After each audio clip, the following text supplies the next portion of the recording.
The Struggle for Control, Finding Power in Peace. There comes a time in life when the battle isn't with the world around us, it's within ourselves. When you've spent years relying on anger to survive, it starts to feel like the only thing keeping you strong. I know what it's like to grow up in chaos, where trust was broken, where the people who were supposed to protect you became the ones who made you feel powerless. And when you feel powerless, anger becomes your shield. For years, anger was my weapon. It gave me control when everything else was out of my hands. It made sure no one could manipulate me, no one could take advantage of me again. But here's what I learned. The very thing that made me feel strong was actually keeping me trapped. See, anger tricks you. It makes you think you're in control, but really it's controlling you. It's making decisions for you, pushing people away, keeping you stuck in the past. And the worst part? It never brings peace. It just feeds the same cycle of pain. So what do you do when the thing that once protected you starts to hurt you? You face it. You break the cycle. You start by understanding where it comes from. Because anger is never just anger. It's hurt. It's betrayal. It's fear. It's that little voice inside you screaming, "I won't let this happen to me again." And that's the hardest part. Admitting that underneath the rage, there's pain. Because when you've spent your life being tough, the last thing you want to do is feel vulnerable. But vulnerability isn't weakness. It's the key to freedom. When you stop fighting against what's inside you and start listening to it, that's when the real healing begins.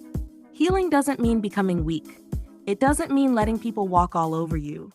It means learning that real power isn't about controlling everything around you. It's about controlling yourself. It's about knowing you don't have to fight every battle. You don't have to prove anything to anyone. You can set boundaries without rage.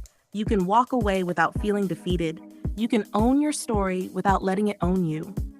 I know what it's like to feel like you're always on edge, ready to defend yourself, ready to fight if you have to. But living like that is exhausting. It drains you. And deep down, all you really want is peace.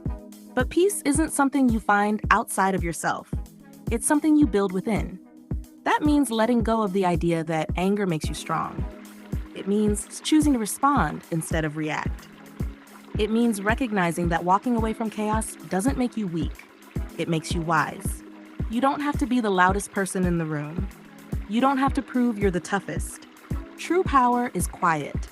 It's steady. It's knowing you could react the way you used to, but choosing not to.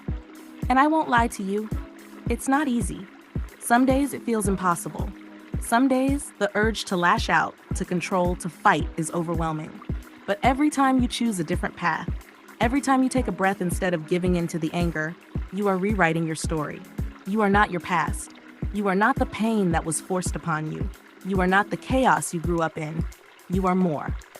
And if you're in that place, if you're struggling to break free from anger, from the need to control everything just to feel safe, know this.